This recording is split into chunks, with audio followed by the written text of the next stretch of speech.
Hey guys, welcome back to A Day with Clay. Today we have one of my good friends. He is a brother of mine. He is a competitor. We've been teammates. We've been in competition with each other, and we've been friends for a very, very long time. He came down in Mexico with me to get his things sorted out, to give himself options for places to go in the future, and he has found a very interesting way of managing himself, his fitness, and his health while being a type 1 diabetic. And I think he has a lot of perspectives that would hopefully change the way people view their outcomes when it comes to their health and wellness. So Rob, thank you for being here today, man. No problem. So on the diabetes, you've been type 1 diabetic for a long time. Like when did you first get diagnosed with diabetes, and what was the consensus, what was the status quo of where your life was headed as per what the doctors told you? Well, I was 7 years old, and I guess that the consensus or the news was that it wasn't going to be the best thing ever. But I came to realize that everything was kind of in my own control, and that I had to take ownership of myself more than anything. And that led me to a place where I was very, I guess you could say, hyper curious about things that I was doing to not only maintain, but also improve my health as well. So in the beginning, it wasn't good, but eventually there was some good things that came of that. So that's where we're at. When did that hyper curiosity come into play? Because I know we both participated in sports through high school and into our 20s, and we're very competitive and we're big into fitness and lifting weights and getting stronger. But where did the curiosity on the overall health element come into play? You know what? That wasn't until my later 20s. Like, you know that back in the day, I was a bit of a dickhead. And You said it, not me. Yeah, exactly. And, I didn't always take the best care of myself, but like we always say, everything in moderation, including moderation itself. Mm-hmm. And, even at this stage in the game, I still like to have some fun once in a while. And I guess, it came more in my late 20s, probably like 28, 29 is where it all started to click. Do you know if there was a moment or something you heard or something you read, or was there a moment in time in particular that was kind of a pivoting point, a TSN turning point, as you will, that kind of led you down that road to overall health? No, I'm going to say no. I guess it was there was no like particular, like moment. I guess it was like a culmination of things. The more I started to learn for myself, the more it's like the sequence of like walking up a flight of stairs, right? You don't just fly all the way to the top in one step. It's, slowly one step at a time. Yeah, it'd be a similar concept for a visual, as there's the little image that's all over the internet for different case scenarios where a kid is taking as many steps in a staircase as he can, holding onto both railings, and it shows where it starts, where it ends, and like all the little steps in the middle that he's skipping by trying to go all the way up. So I guess it's the same sort of thing. And I guess it's the same with me. It's just little breadcrumbs here and there that drive curiosity, which is such a good, in my opinion, a good characteristic to have, to be curious as to how can I improve this? How does it get any better? And just learning what makes you work better. I guess you could say, though, sorry to interrupt you, but there's one like aha moment where that sparked the journey of the curiosity. And that was the question I asked myself: why is everybody so fat and out of shape? Why? How? Yeah. What is going on? Why am I being in shape at a bit of an anomaly? Yeah, definitely. Yeah, and I see it everywhere. I see it where, I know when you were down here in Puerto Vallarta, you saw the same thing. Like, we're walking downtown or at the beach, and there's not very many in shape, healthy looking, vibrant people around. No.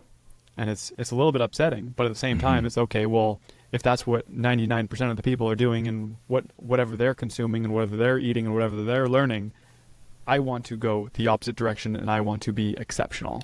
But then you go to over to a place like Europe, for example, or South America. I just went down to Colombia for 6 weeks last year. Completely different. Yeah, different access to food, different access to information, different lifestyle, all those things accumulating together. It's the lifestyle more than anything. So I want to zoom in here a little bit on the diabetes element of your health regimen. Sure. And I know you have a channel where you've on and off been building a following, giving fitness advice. Now, that's just for anybody. What differs? What is different? So, okay, let's go back even further. For people with diabetes, where does health and fitness differ for people with type 1 diabetes over others? Like for a lot of people that might be listening that don't know exactly what the mechanism is that is being disabled by diabetes, like, well, how does that all work? What is going on in your body? Okay, so from a fitness standpoint, it's going to be a more along the lines of your body's capacity to be able to recover after physical strain and activity, even, mental strain, like from work and stuff like that. If you're finding yourself working a lot of long hours and stuff like that, being a diabetic, just a fact of the matter that you need to give your body more time to rest more.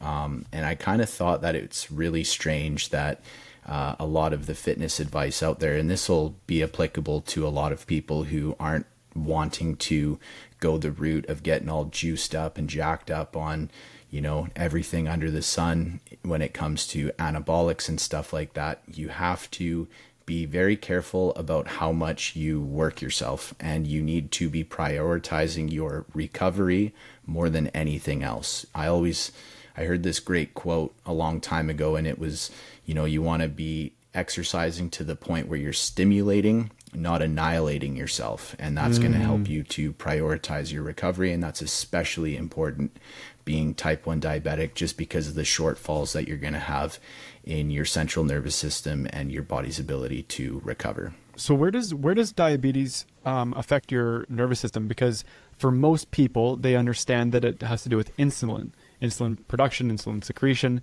therefore to counteract glucose in your body. So where does that play into recovery from mental strain and physical strain? Well, it's all tied into the same thing, which is your endocrine system. That's the information that I've gathered so far. I'm not a doctor by any means, but this is just the general understanding that I have just from things that I've read. And your lived experience. It's, I guess, my own personal experience as well, but that's the best, simplest way that I could describe or answer the question that you've asked. Okay, so what things, now I know you are also a part of this gang right here, the Whoop Gang, so you were able to be a walking experiment for yourself to see how you recover and how you sleep and how your different habits are affecting those markers. So like when you're working out, when you're going into a workout, how does your mindset differ? Like, what are you fueling your body with? How do you prepare yourself? Like before I go to work out? Yeah. Honestly, I get as jacked up as I possibly can on fruits. I eat as much sugar as possible. That's going to be your fastest, most immediate source of energy. And, before that, even during the day, I'll have like basically one meal per day, but that one meal will be like 3,000 calories. I'll have like 2 pounds of meat and like half of a pineapple or something like that. And then if I know that I'm going to do something strenuous that day, then I'll just eat as much fruit as I can. So to get the glucose in there, and then if you're pumping a bunch of glucose in your system, then are you having to further regulate with insulin, or are you able to plan it according with how much of the glucose you're going to be using immediately for energy, therefore not having to inject as much insulin into your system? I've just found that since I've been on more of a animal fat protein based diet, that I've just in general used way less. Obviously when I have those short bursts of, maybe I eat 2 or 3 bananas before I go to the gym or something like that, that's going to cause your blood sugar to go up. Everybody knows that. But hopefully you're able to have the awareness and intelligence to be able to count that and, do what you need to do in order to take care of business. When you say count that, is this something that every diabetic inherently knows and what they are actually counting? No, most of them don't have any sort of idea whatsoever. Like most diabetics that I've met in my lifetime, they take extremely shitty care of themselves, and they don't track what they eat. They don't know, what the macros are in 100 grams of a banana or something like that. Eventually it just comes with experience and time. You can say, well, that's probably roughly 2 pounds of meat, or the pound of meat, or whatever, 400 grams of fruit or something like that. Now, different fruits are going to have different concentrations of sugars and other macros and stuff like that. But if you just try to keep it simple and, account for everything that you're eating, you shouldn't have too many problems. So you're actually counting macros then. You're counting macros so that you know how many grams of different things you're putting into your body that will help you regulate your insulin. Or I guess not, because your body isn't producing the insulin, but how much insulin you need in order to balance all of that out, along with your exercise and along with the other foods. Certainly, yeah. Okay, so why are all these people that are diabetic, why do they not know about this? Why aren't they taught how to regulate and how to track all their food so that they're not in lack? I think it's just pure laziness. That's all. Pure laziness? It's just pure laziness and a lack of willingness to learn. Lack of willingness to learn. I've had a few experiences with people that are diabetics where they use it as a crutch for everything. It's an excuse because it happened to them. Exactly. It's like all the other bullshit that's going on in the world. It's like, oh, I can't do this because I'm that, or fucking whatever. Yeah, whether you're blaming your ADHD or you're blaming your... If you replace I can't with how can I, everything in your life is going to get much better. I can promise you that. Beautiful. I love that. Can you move your mic closer to your mouth? Even if it's in the screen, it's okay if we see it. There you go. Yeah, it's best to hear you even if there's that. Actually, it's a nice looking microphone. It's okay to have that there. Can hear you much better. Matches my outfit. The most important part. Exactly. So what kind of calculations are you doing in your head? Now, I know you said you're counting macros, but is there a way that you could one day be able to teach people what they're clearly not being taught by the healthcare system in order for people to regulate and use their condition as their unfair advantage?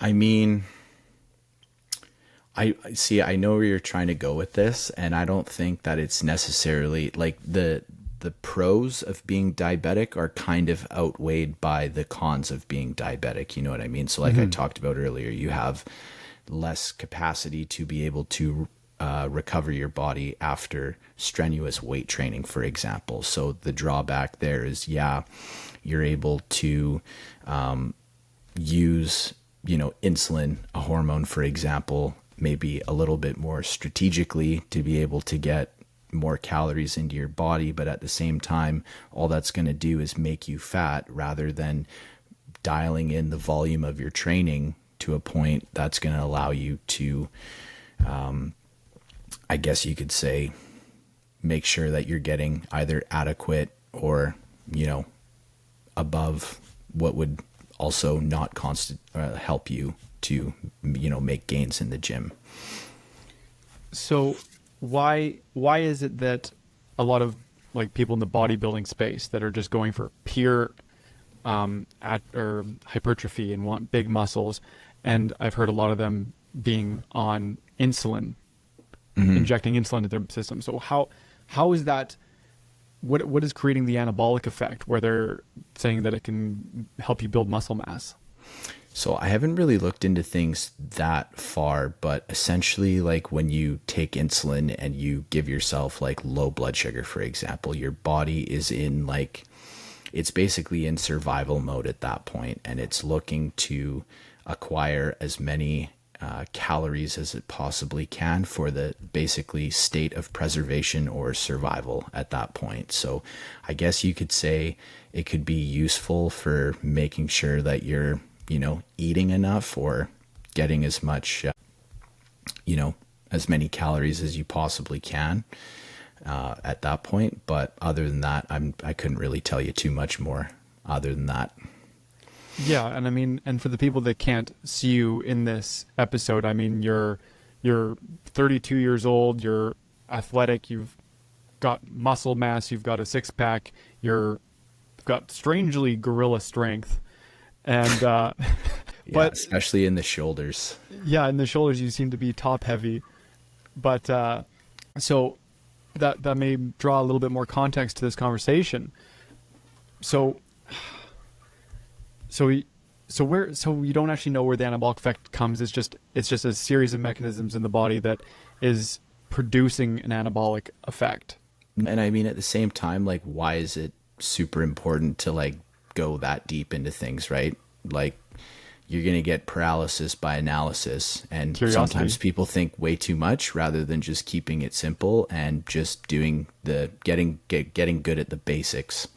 Well, yeah, I mean, most people, like, you ask them how their sleep is, how their diet is, and are they actually getting adequate exercise and training in a way that's getting them closer towards their goals, and quite often the answer is no, in which case, of course, all these little tiny things don't need to be factors that they're considering at this moment, nor should I don't think anyone that's looking to put on muscle should be using insulin, because that is an endocrine system, and that, well, would introducing insulin into your system not produce diabetes, because your body will eventually not produce as much insulin? I'm not too sure, but I mean, if you think about it the same way that you would like testosterone replacement therapy or something like that, if you're, injecting your body with, gorilla levels of, testosterone, then eventually your body starts to shut down its own natural production. So assuming that it's the same, you would probably have the same effect. I couldn't answer that question definitively, but that's the best I could do there for that one. That's okay. We don't need definitive answers. It's more so just conversation around it and and being curious, like you said.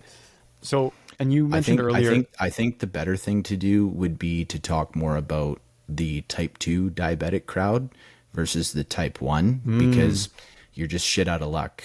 Your pancreas never will work ever again unless there's something out there that can help jumpstart it. It's basically an organ that does nothing in your body for me. Whereas type 2 diabetics, for example, they're incredibly, what's not insulin sensitive, but they're insulin resistant. That's the word I'm looking for. And in my opinion, I think type 2 diabetes is curable with diet. But like I said, it's just people have been living in their lifestyle that they have been for so long that, eventually they're old, and then they just think, poor me, I can't do that because I'm old, right? Remember that thing I said earlier, I can't versus how can I? Same thing. Yeah, I know. And I know enough people in their late 50s and 60s that are all jacked and great health and enjoy their lives and have success in their lives, and they that didn't come with a mentality of, oh, poor me. It came from, how can I make this work? How do I get from here to here? And how do I defy what I've been taught about aging or about health or the status quo of all of these things combined? Like, you don't get there by having that mentality. You get there by exactly problem solving and saying, how can I get from A to B? What are my steps? How do I actually get there? What things do I need to implement into my life to get there? Right. I think you just need to eat one ingredient foods that taste good by themselves. That taste good. Why is it? Why? Because they taste good. Is that an element? Yeah. So for your own enjoyment? No, it's not for your own enjoyment. It tastes good for a reason, because your body wants it. That's, I think it's that simple, right? Your palate is there as like it's almost like a defense mechanism against yourself, because you'll eat anything you can in the name of survival. Like, we're going back to like super primal lizard brain state here. So if you take like, a lot of people say that we're similar to, bears in the sense that we're omnivores, right? If you could have a conversation with a bear, what is it prefer more than anything? Well, it prefers red meat or fish, right? That's the way that it puts on the most amount of body weight and fat so that it can survive winter and go into hibernation healthy. What else does it like? Fruit, whatever is in its abundant in its area, stuff like dandelions, blackberries, apples, whatever else it can get its hands on, it would prefer that. And then in plus an it's a fast energy source for going out and having that season of hunting more fish, of killing more meat. Exactly, and being able to defend itself against other bears in the wild. And then in a last case scenario, it'll eat stuff like roots and grasses and whatnot. So it has a hierarchy of preferences, just like humans have, right? For the most part anyways. I mean, a lot of people argue with me on this one all the time, but I think broccoli, spinach, kale, asparagus, I think all of that tastes like shit. And it's probably for a reason. And so I don't touch it. And, you know, there's a lot of research out there that suggests that plants have defense chemicals in them so that they don't taste very good, and so that people don't eat them. Yeah, they don't want to be eaten. They, like you say, discrete. Wow, I can't say that word. Either way, they put out defense mechanism hormones. Yes, that because they can't run away. They can't defend themselves. So like, okay, what can I do to preserve my life and preserve my lineage, for lack of better terms? And so they change their biology so they taste bitter, so they taste bad, so that you don't want to eat them. And I completely agree. So then there's certain animals like koalas, for example, where they only eat eucalyptus leaves. If any other animal ate eucalyptus leaves, it would die. But koalas, for example, they've adapted and evolved to be able to build their own set of basically defense mechanisms within themselves to be able to eat that food that's abundant in their habitat for survival. Yeah, through evolution, they have the digestive tract for it. Exactly. Yeah, I'm really glad you brought up the taste buds thing, because that's a thing that gets overlooked. And I talked about it in one of my last YouTube videos that I put out about food and about picking the right food for you, because there's so much individuality regarding it, and everyone's taste buds are going to be different. Like everyone, what they perceive as broccoli will taste to you is going to be different for other people. And certainly, I think it's that I said that taste buds are like two things. One of them is your body's form of communication with you, telling you what it wants or what it needs to nourish it. And the other one is, unfortunately, all chemically engineered, where food, like highly processed foods, is tricking that whole system and is designed to be addictive and to be not satiating but addicting, and it, you know, triggers the response of, what is it, lectin, your hunger or your satiety hormone. It blocks that hormone from being released, so that your body doesn't actually understand that it's full, and you just keep on eating, and then you eat a whole bag of chips. Like it's chemical engineering to trick your taste buds, which is unfortunate. But the more you can be aware of that sort of thing, and then tune in with what food tastes like to you and why. Why does that not taste good? If it has a bitter taste to it, is it not ripe? Is it no good anymore? Like, what else could it be? Why else would it have this taste profile? Or is it your body being like, no, I've designed a system so that you don't eat all this stuff that tastes bitter, because those aren't the nutrients or the profiles of food that I want in my stomach. Yeah, it's that simple. Your body, it tastes good because your body wants it. Yeah, when it comes to whole single ingredient foods, that is definitely the case. Yes. So you mentioned you've been eating more so animal fats and protein diet. Yep. So is that something that would benefit a lot of type 1 or type 2 diabetics? I mean, I think over multi-ingredient foods and highly processed foods and all that sort of stuff, it would benefit most people just being on single ingredient food alone, whether they go plant-based or meat-based, regardless, as long as they're listening to their bodies. But that animal fat and protein-based diet specifically, is there an advantage for people that are diabetic? 100%, and I'll explain why. So, like I was saying earlier, you basically have carbohydrates and like fruits and stuff like that that are very quickly absorbed, and they make your blood sugar go something like that. If you're really only focusing on eating carbohydrates, then you're going to have finding yourself in large peaks and valleys, which isn't good for you. That's for your blood sugar content. Yeah, so like high blood sugar, for example, isn't good for your kidneys. Low blood sugar isn't good for your brain. So you want to try to keep that as linear as you possibly can. Whereas stuff like fats and proteins, for example, they take a lot longer to digest. And instead of having this effect, you're going to have more kind of that effect. A slower curve You'll have blood sugar levels. And I actually learned a lot from time you spent living with me about eating, and about like even just the way you order how you eat your food. I remember you would always have some fruit first, and you take some time to let that digest, and then you would have some protein after. What was your reasoning behind that? Actually, it was the other way around. The other way around? Okay. Yeah, it was the other way around. And what it does is it slows down your digestive process. That's really all it does.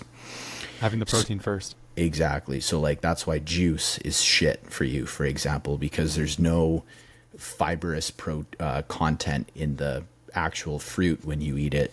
It's just strictly your body doesn't even need to work to get those calories or digest it. It's just right through you, right? Yeah, it just absorbs the juicy sugar all in one go. Basically, the idea behind that is just being able to mix in the contents and slow down that digestive process so that you don't get that, these peaks and valleys and stuff like that. So what you mentioned adding substance and fibrous materials in order to slow down the digestion. Is there anything else or anything particular you like to have before the fruit, or is it just any protein source? No, just any protein source. Meat and eggs. That's it. Which is, I know, most of both of our diets. Yeah, it's either beef or it's game meat for me. So I'm actually going hunting this weekend, and I need to reload my freezers. So nice. What are you going hunting for? I'm going for mule deer, and if there's a black bear there, I'll smack that as well. I love that. I love that you've taken these things upon yourself to learn, like fishing and hunting. It's a very cool and very utilitarian skill to have in any situation moving forward. Just being, whether it's the hunting of the deer, the tracking of the animal, the skinning and the prepping of the animal, like getting rid of all the intestines. And do you keep the important intestines, or keep the more vital organs to ingest? Hearts and livers all day. Hearts and livers. Those are the two you keep? Yeah. Is there anything? Some guys like kidneys, but I don't know. I think texturally, they're a little bit grainy in my opinion. Well, I mean, if liver wasn't bad enough texture-wise, I don't know what a kidney would be like. Kidney's like fucking 100 times worse. Oh, and grainy. Yeah. That's no good. Yeah, so that's really cool that you've done that, because, I mean, you didn't grow up doing that. Like, does your dad do that, or you don't have any, like, of your best friends that do it that got you into it? Not really. I wouldn't say. It was more just something, I mean, fishing wise, like, it's always something I did as a kid and stuff like that. But then, yeah, later on in my mid-20s, I got more into big game hunting and stuff like that. And I love the taste of game meat. It's the best stuff that you can get.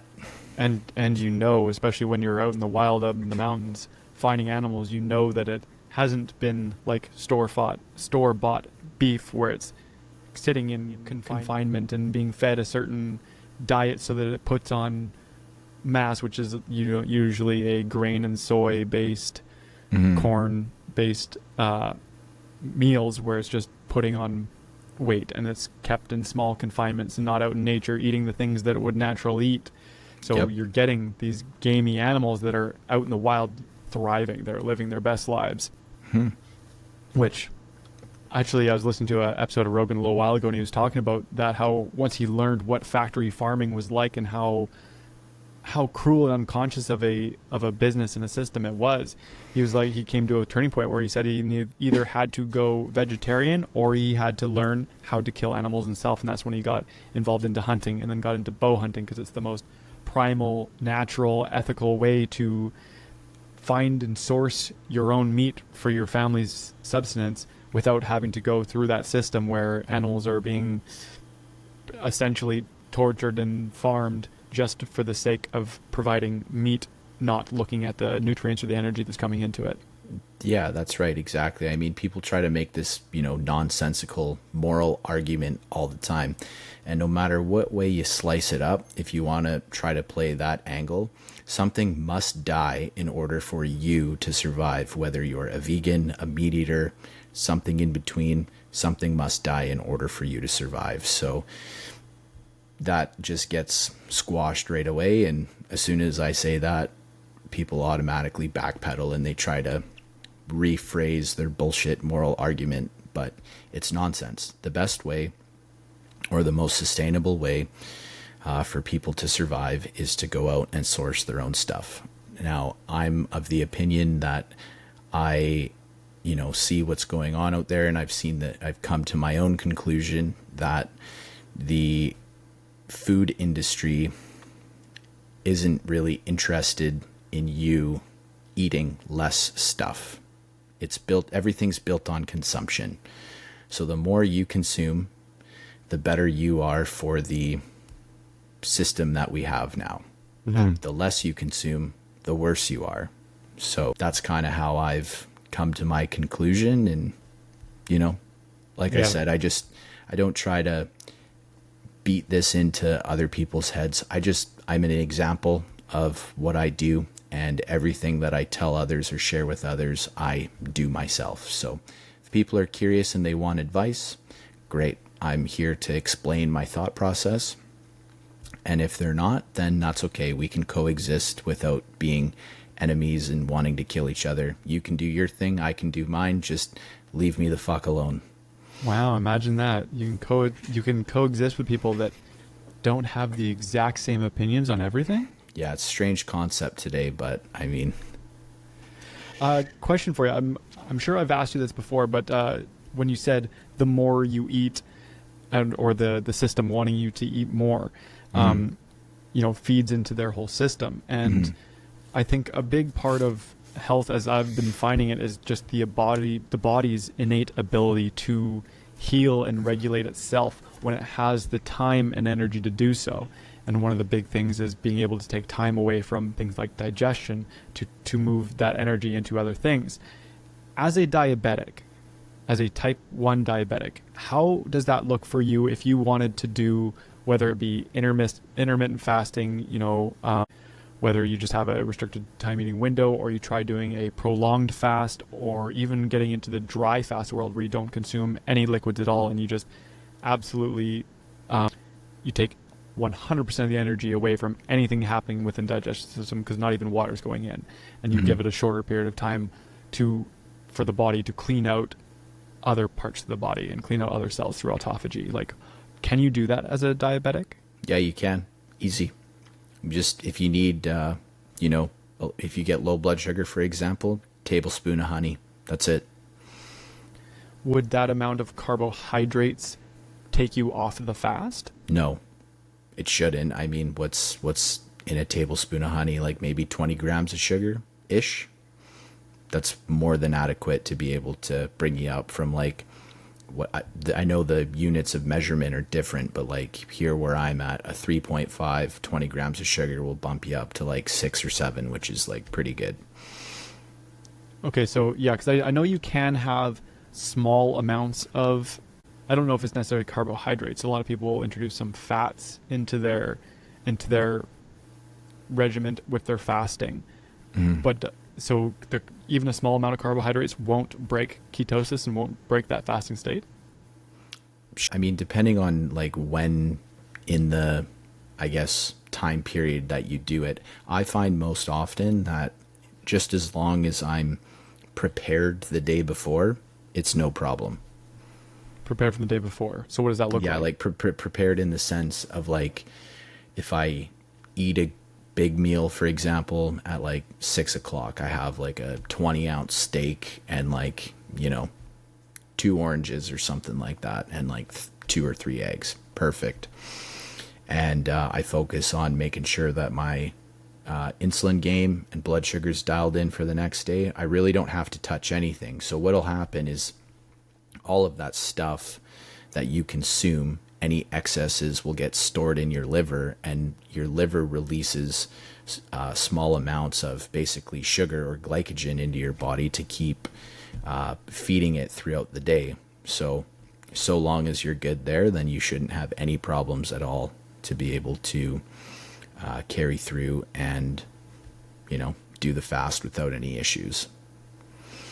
Very cool. So, Rob, you've got a lot of, through this curiosity drive of yours, you've got a lot of interesting perspectives on how to get things done, whether it be in the fitness and strength building, or in the diet and nutrition end of things.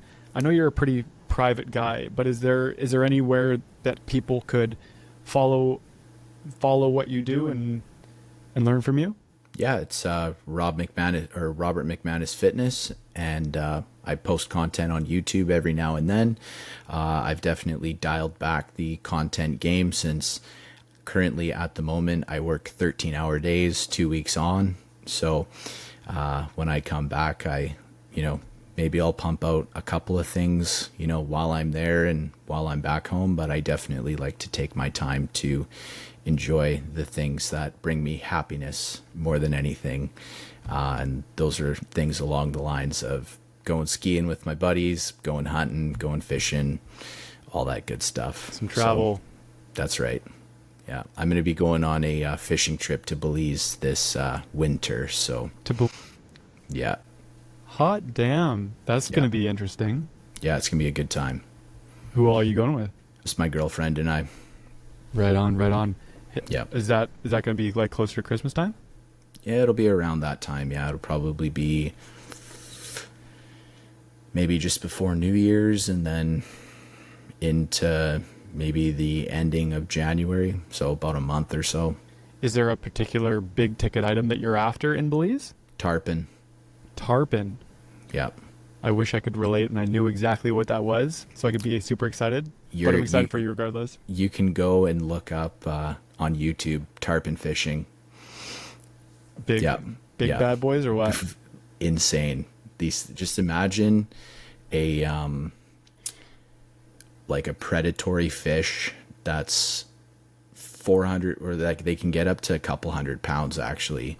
Like 100 to 200 pounds is like, that's obviously a trophy size, but just imagine one of them things with like big fucking jagged teeth, like cracked out on fucking whatever methamphetamine that you can think of. So tarpon. Now you introduced me to the book Estrogeneration, which is a phenomenal book. In the book, he tells a story about going fishing in Florida. Was tarpon what he was after? I don't know. I don't remember. I'd have to re-look that up and read it. Yeah, he had this story of like over and over trying to catch this one particular type of big ticket item fish off the coast of Florida, and I want to say it was a tarpon, but I could be completely There's wrong. tons of them. There's marlin, tuna, mahi, like there's everything. It wasn't any of those. No. Anyways, man, it's been great having you on here. You have a very interesting and wide knowledge base on these things, and I would love to be able to talk to you more. Your YouTube channel, Robert McManus Fitness. I'll put that in the description on this below. And man, thank you for taking the time out of your day and out of your days off that are so valued to have this conversation with me, man. That's right. No problem. Take care. Much appreciated, brother. Thank you.